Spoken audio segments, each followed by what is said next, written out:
जब भी इस बगीचे में आती हूँ यहाँ पर कुछ ना कुछ अजीब महसूस होता है।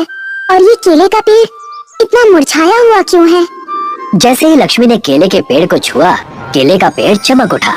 लोगों को लगता है कि मैं पागल हो गई हूँ। पेड़ पौधों से बातें करने की कला पता नहीं लोगों को कब समझ आएगी।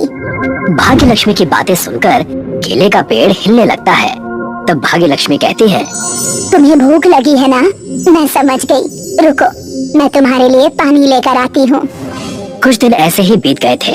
भाग्य लक्ष्मी ने अपना पूरा जीवन ऐसे ही बगीचे की देखभाल में बिता दिया।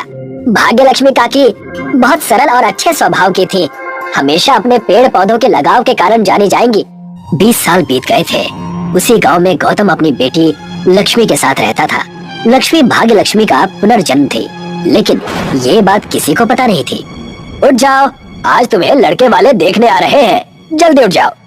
अरे पिताजी, लड़कों का क्या है? वो तो आते रहते हैं, मुझे सोने दीजिए। जाओ जाकर काकी के बगीचे से फूल और केले के पत्ते तोड़ लाओ। एक तो तुम वैसे भी मांग लिखो, पता नहीं तुम्हारी शादी कब और किससे होगी। लक्ष्मी झिझक कर उठती है और भाग्य लक्ष्मी काकी के यहाँ से फूल और कुछ केले के पत्ते तोड़ने के लिए चली जाती है। वहाँ जाकर जैसे ही लक्ष्मी पूरे बगीचे को अच्छे से देखती है, तब वो केले के पेड़ को देखकर कहती है, हो ना हो इस पेड़ और इस बगीचे से मेरा कोई तो नाता है। मैं जब भी इस बगीचे में आती हूँ यहाँ पर कुछ ना कुछ अजीब महसूस होता है। और ये केले का पेड़ इतना मुरझाया हुआ क्यों है? जैसे ही लक्ष्मी ने केले के पेड़ को छुआ, केले का पेड़ चमक उठा। मुरझाया केले का पेड़ पूरी तरीके से खड़ा हो गया और उसमें से एक आवाज आई, आ गई तुम, मैंने तुम्हारा कितना इंतजार किया। केले के पेड़ से आवाज सुनकर लक्ष्मी बहुत ही ज्यादा डर गई और उससे दूर हो गई। कौन हो तुम? और तुम बोल कैसे सकते हो? तुम तो ऐसे बर्ताव कर रही हो जैसे तुम मुझे जानते ही नहीं। मुझे कुछ याद नहीं आ रहा और तुमसे बहुत डर लग रहा है। जो कहना है ठीक से कहो।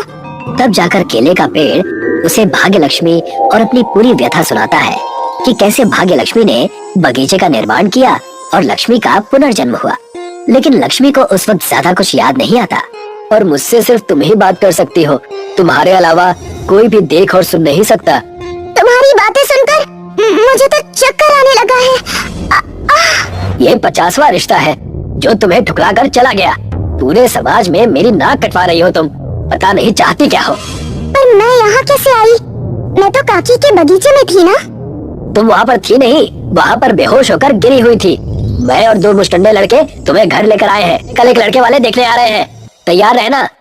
अगले दिन जब लक्ष्मी को लड़के वाले देखने आते हैं, तब लड़के वाले लक्ष्मी को देखकर रिश्ते के लिए मान जाते हैं।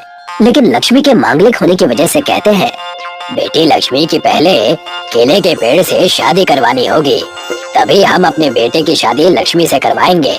जी, हमने पंडित जी से ये बात पहले ही कर ली है और हम केले के पेड़ से शादी करवाने के लिए पूरी तरह से तैयार हैं। लक्ष्मी को लेकर गौतम केले का पेड़ ढूंढने लगता है।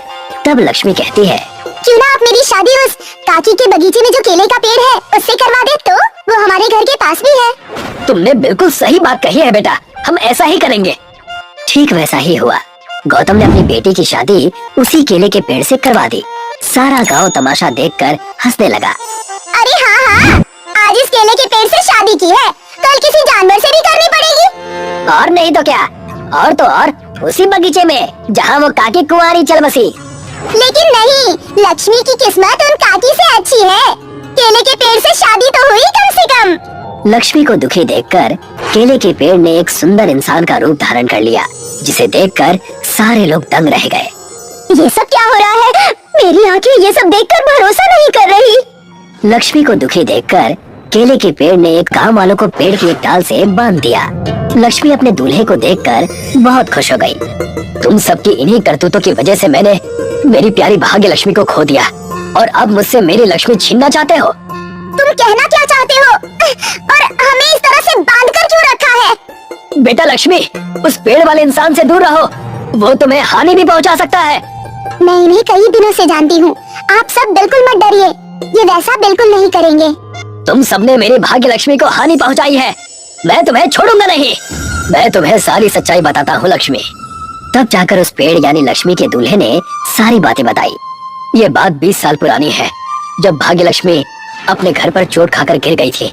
पूरी रात चीखती रही, चिल्लाती रही, लेकिन इन गांव वालों ने ये बात सुनकर भी उन्हें सहारा नहीं दिया और तड़प तड़प कर उन्होंने अपने प्राण त्याग दिए। लेकिन इन्होंने उनकी मदद क्यों नहीं की? ये सब इस बगीचे को हड़पना चाहते थे, इस वजह से मैंने उन्हें खो दिया। सारी सच्चाई सुनकर लक्ष्मी ने अपने पिताजी गौतम से कहा, पिताजी, तब आप कहाँ थे? कहीं इसमें आप भी तो शामिल नहीं? मैं तुम्हारी कसम खाकर कह रहा हूँ बेटी, इन सब में मेरा कोई हाथ नहीं है।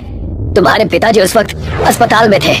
सारे मिलकर बातें कर ही रहे थे कि वहाँ पर बादल गरजने लगे, हवाएं तेज तेज चलने लगी। तब लक्ष्मी को अपने पिछले जन्म की बातें याद आ गई। इन गांव वालों से हमें अब कोई लेना देना नहीं है। हम अपनी गृहस्थी कहीं और जाकर बसाएंगे। मुझे इस जायदाद के लिए मारा गया था। अब इस जमीन पर अगर कोई भी कदम रखेगा तो उसे ये बगीचा तड़पा तड़पा कर खत्म कर देगा। तुमने बिल्कुल ठीक कहा। पिताजी से आशीर्वाद लेकर हम यहाँ से तुरंत प्रस्थान करेंगे। लक्ष्मी और दूल्हे ने गौतम से आशीर्वाद लिया और उस गांव और शहर को छोड़कर वो वहाँ से चले गए।